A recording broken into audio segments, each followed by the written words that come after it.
Tá, deixa eu só ver o meu aqui, né? Só pra... Tá enquadrado aí certinho? Meu cabelo tá legal? Tá. É o que tem pra hoje, né? Fala, gamers! E estamos de volta novamente aí com mais um programa. E hoje, num lugar um pouco diferente do que a gente costumava ficar. Cortaram nosso orçamento e aí a gente ficou só com os puffs só da sala mesmo. E sobre qual é o tema de hoje? Existem muitos gêneros de jogos e um dos que mais atrai o público gamer ou afasta, deixa o pessoal com medo. Eu conheço muita gente que tem medo de jogar alguns jogos. É o gênero de terror ou horror. E é exatamente sobre esse gênero que a gente vai falar hoje. Então, eu sou o Ed. Eu sou o Felipe. E esse é o 10 mais jogos de terror. Sejam bem-vindos.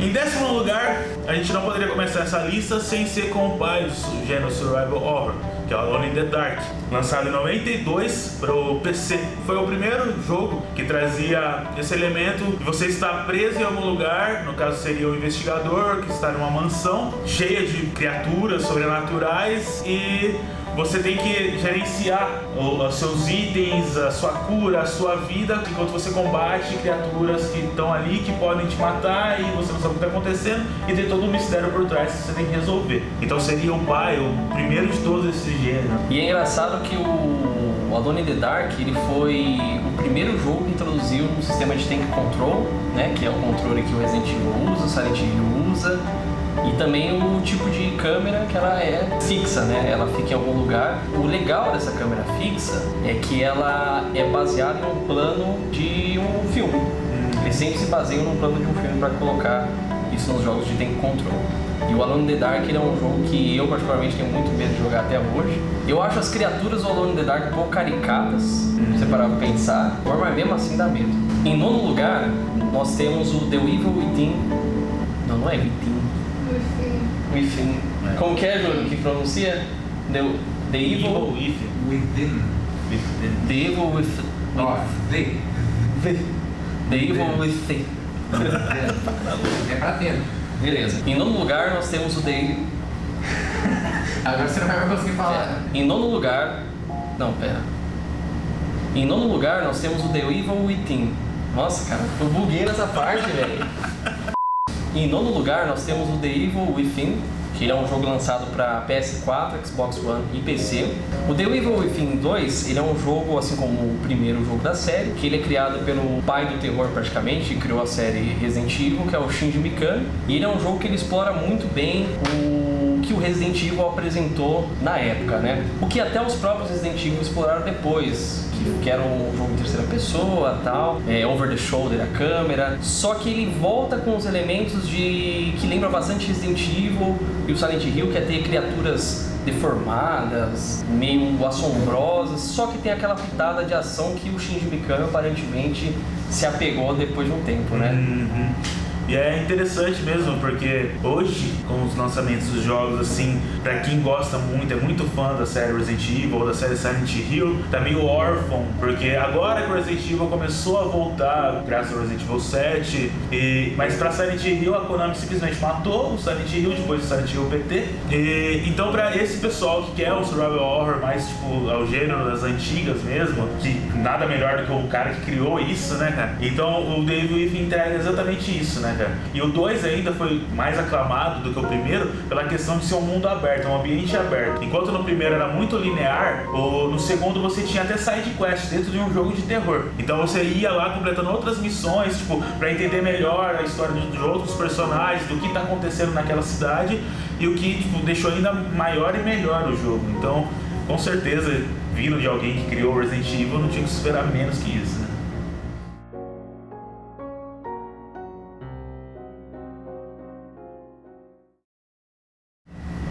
Em 8º lugar, nós temos um jogo vindo diretamente lá do GameCube, que é Eternal Darkness, Sanity Requiem, que é um jogo que ele era muito baseado nas histórias de Lovecraft, porque a história se passava novamente dentro de uma mansão, só que não era só uma única personagem que você começava controlando. Você ia descobrindo a árvore genealógica dela, vinha da história de Roma antiga, da época da Idade das Trevas lá na Europa, e você em cada momento tinha um contato diferente com criaturas sobrenaturais, que até a questão do nome das criaturas veio das histórias de Lovecraft, que são nomes impronunciáveis, né?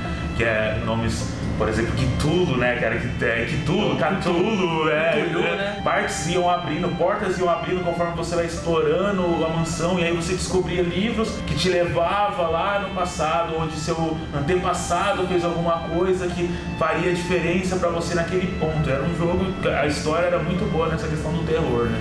E esse jogo, ele foi interessante porque ele apresentou o sistema de sanidade, né? E o sistema de sanidade, ele foi um sistema que ele quebrou a quarta parede de fato nos jogos, porque é visível o quanto mexe com o jogador, porque ele aparentava que seu jogo estava crashando, ou que seu videogame estava dando pau, ou alguma coisa do tipo, e era desesperador. E até você descobrir que aquilo era proposital, você já reiniciou o videogame umas 30 vezes, cara. E isso é extremamente interessante. E o sistema de sanidade que eles criaram, que foi criado pela Silicon Knights, ele foi patenteado, inclusive, só que ele nunca foi mais utilizado, infelizmente, porque seria uma ótima proposta para ser feita nos jogos.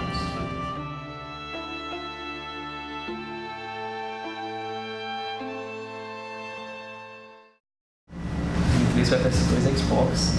Beleza. Puta. Aí.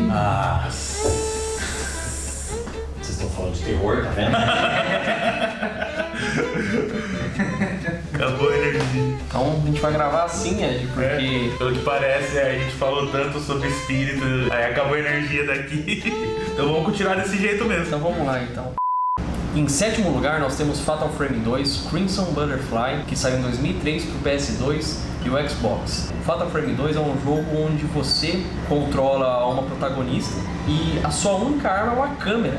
E ele é um jogo que ele aterroriza muito você, justamente por ter esse sistema de você não ter uma arma efetivamente. Na verdade, a câmera é uma espécie de arma, né? Mas ele é um jogo que ele é bem aterrorizante. Eu acho que é um dos jogos mais assustadores já feitos até hoje.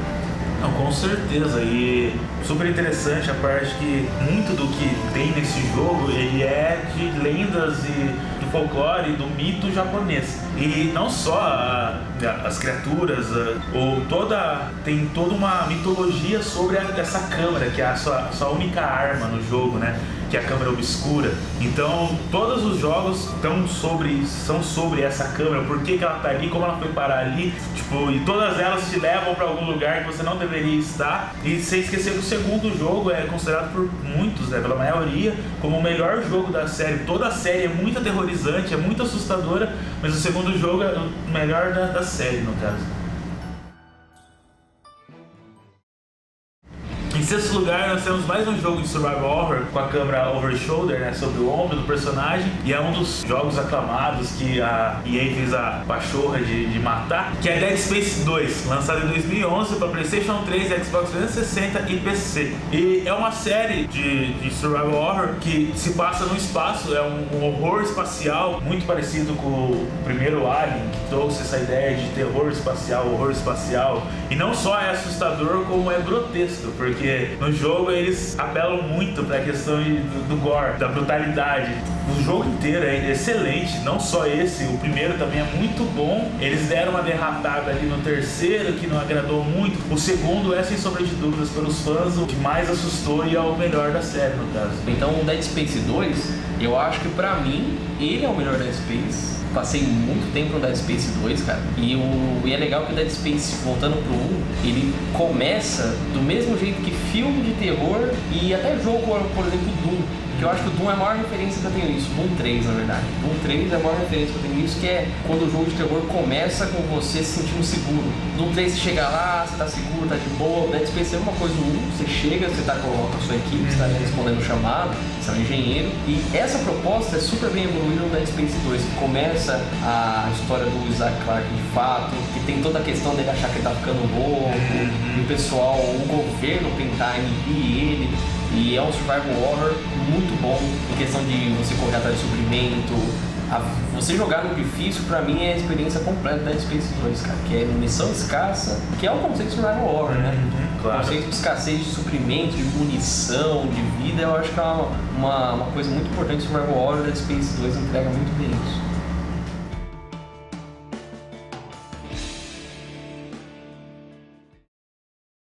Em quinto lugar, nós temos o jogo BioShock, que já foi apresentado em outro programa aqui, só que jogo bom aparece todo o programa, né? Com certeza. E o BioShock, ele é um jogo que ele mistura survival horror com elementos de talvez RPG, até. Sim, porque bastante. ele altera bastante o combate, só que o BioShock é aterrorizante, cara. Eu passei muito medo com ele, ele dá uma sensação de claustrofobia em você, principalmente você tá numa cidade que é debaixo da água, com um monte de gente louca, e a aparência deles assusta demais, cara. E realmente dá muito medo, só que ele é um jogo que ele tem um progresso muito bom, ele tem um ritmo bom, ele sempre entrega coisa nova pra você conforme você vai progredindo, que é pra você não enjoar do jogo. A atmosfera de survival horror que ele passa também é digno de um jogo de survival horror, que é o que a gente tinha comentado antes. É escassez de suprimento, você sempre tá procurando coisa pra lutear, Desespero, inimigos que podem vir de qualquer momento, em qualquer parte, e você não se sente seguro, né? Sim. Que nem você disse.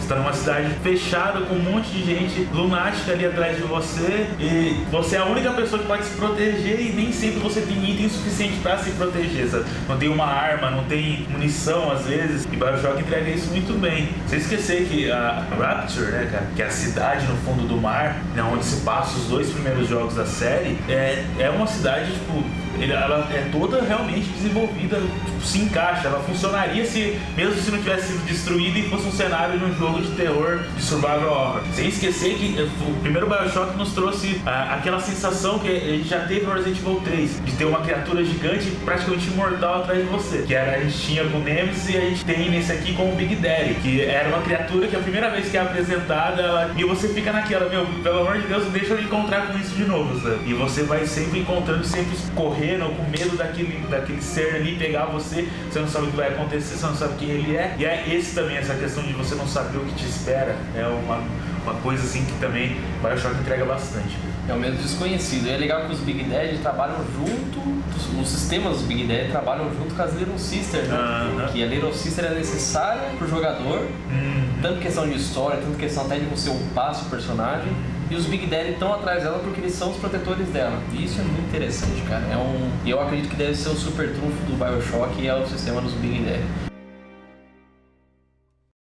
Em quarto lugar, nós temos Alan Wake, lançado em 2010 para Xbox 360 e PC. E Alan Wake, ele traz muito dos livros de Stephen King. E até a questão do personagem principal ser um escritor, algo que Stephen King utiliza em diversos livros dele. Ele, com aquele bloqueio mental, tem até um livro do Stephen King, que é o Saco de Ossos, no qual também o escritor com bloqueio mental vai com a esposa dele, se muda para uma cidadezinha mais pacata. E tem toda essa questão da ambientação de terror que Stephen King consegue trazer, tem dentro desse jogo, mas é claro que ele não fica preso só na questão de respeitar o que o Stephen King criou. Ele se expande bem, ele traz conceitos novos, ele traz uma forma de contar totalmente diferente, como a história vai avançando, até é apresentado, a gente joga por capítulos, como se fosse por episódios, como se fosse uma série de TV mesmo de horror, né, cara? E tem muito disso, é muito legal nessa parte do Alan Wake, essa ambientação que você fica, né? Até o combate do jogo ele é bem diferente, né? Do sistema de você utilizar a luz pra... Não são todos os inimigos, né? Mas a maioria dos inimigos você utiliza da luz pra derrotar os inimigos. É muito interessante, cara. E uma inspiração pro Alan Wake que é bem visível é o Twilight Zone, que aqui no Brasil era conhecido como Além da Imaginação, que é uma série bem antiga, só que vai ganhar um remake agora. Vai ganhar um remake que é feito pelo diretor, que é o Jordan Peele, que ele é o diretor do filme do Corra, que foi um ótimo filme de terror que teve aí nos últimos tempos. E o Twilight Zone é uma antologia, é uma série dos anos 50, que é uma antologia de contos, não exatamente de terror, mas são bizarros.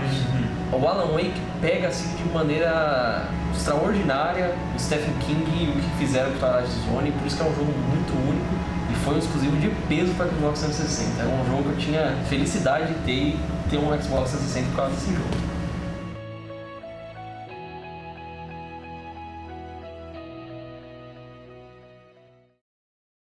Em terceiro lugar, nós temos particularmente um favorito meu, que é o Alien Isolation. Ele é um jogo que saiu em 2014 para praticamente as duas gerações, que foi o PlayStation 3, PlayStation 4, Xbox 360, Xbox One e o PC. Mas a versão definitiva é na nova geração, com certeza. Mas o Alien Isolation, para mim, ele foi o melhor jogo da geração. E eu arriscaria dizer que ele pode ser o meu favorito de todos os tempos, cara. É bem arriscado falar isso, né? As pessoas vão me xingar no vídeo.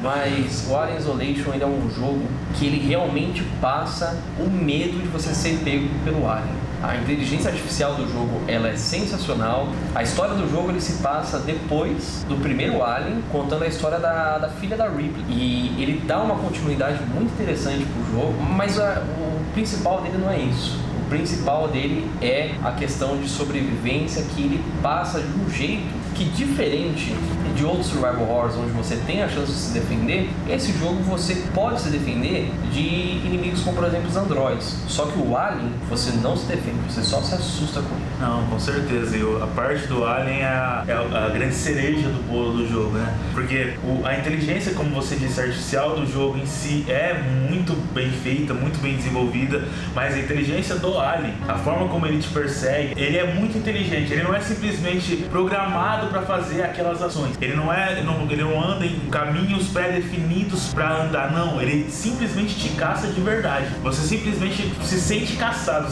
Você não está seguro em nenhum momento. E ele pode aparecer a qualquer momento. Você pode estar jogando, se você fizer muito barulho, pronto, ele aparece, corre atrás de você e ele é praticamente imortal, imbatível. E é muito interessante também, não só isso, mas o Alien Isolation utiliza muito da estética dos anos 80. Ele pega exatamente a estética dos filmes dos anos 80, que é aquela tecnologia rústica mesmo, sabe? Bem anos 80. E esse pra mim é o diferencial do jogo, cara. E Alien Isolation, ele com certeza merece esse lugar. Em segundo lugar, chegando cada vez mais próximo do topo, nós temos uma série que ela é muito aclamada e eu tive que escolher um entre muitos jogos bons. Em segundo lugar, nós temos Resident Evil, o primeiro Resident Evil, lançado em 96 para PlayStation 1, Sega Saturn, PC e também teve uma versão para DS depois remasterizado. E o que falar de Resident Evil? É simplesmente a série de survival horror mais conhecida, uma das mais conhecidas atualmente. Teve um início excelente numa mansão, como sempre, a história começa numa mansão. É uma mansão cheia de inimigos, não só zumbis, são armas biológicas, em que você tem poucas armas, e além de ter poucas armas, você tem pouca munição. O Resident Evil, o primeiro, ele foi o que introduziu a fórmula, né, do survival horror daquela geração, se baseou muito na Alone in the Dark. E o Resident Evil tem a questão também a questão de escassez, de suprimento, é uma característica em geral dos survival horrors, que é praticamente 100% dos jogos que a gente apresentou aqui fala sobre isso e tem essa questão. Mas o Resident Evil tinha bastante puzzle também, cara. A questão dos puzzles, que é uma característica nos jogos do Resident Evil, ele é bem presente no primeiro e é uma das coisas que mais agradou o público. Cara, o Resident Evil, ele tem muita coisa boa, é a série de jogos mais reconhecida de terror, isso é fato, ele é um ícone da cultura pop. E ele junta a questão do medo, é você abrir uma porta. Eu acho que eu não lembro de uma vez que eu abri as portas sem pensar que apareceu um zumbi ali. É um jogo que com certeza está merecido nessa posição de segundo lugar.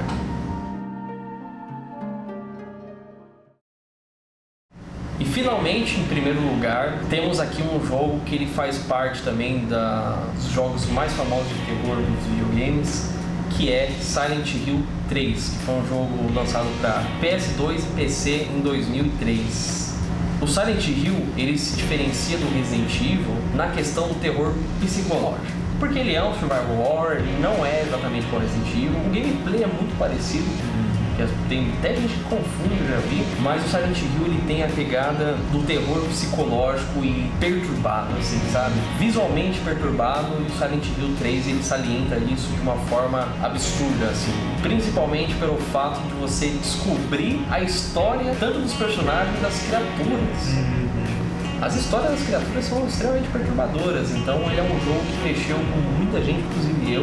Não, e a parte da questão da história é interessante, porque Silent Hill 3, ele conclui uma história que foi começada no Silent Hill 1. Não é à toa que Silent Hill, depois do terceiro, teve bastante problema para poder manter, lançar um bom jogo, manter aquelas histórias de terror, como você disse, mais psicológicas. Cara, o som do Silent Hill é a pior coisa que tem, porque muitas vezes você, tipo, entra numa sala e fica ouvindo aquele chorinho lá longe, assim, sabe? Tipo, aí você fica, putz, alguma coisa vai vir, tem alguma coisa aqui. Então, pra mim, sem sombras de dúvida, Silent Hill apresenta a melhor história de terror, uma mecânica que te deixa com medo. Mesmo você jogando durante o dia, você fica com medo. Então, pra mim, Silent Hill, o terceiro realmente tinha que estar primeiro da lista mesmo. O terceiro, ele finaliza a trilogia de uma forma impecável e o bom é que o primeiro e o segundo também é muito bom. Não, com certeza. Tinha essa responsabilidade de fechar essa história e ele fecha bem. E é que nem você disse, cara, o Silent Hill é uma proposta muito psicológica e só de eu ver aqueles banheiros sujos com sangue já me dá arrepio, cara.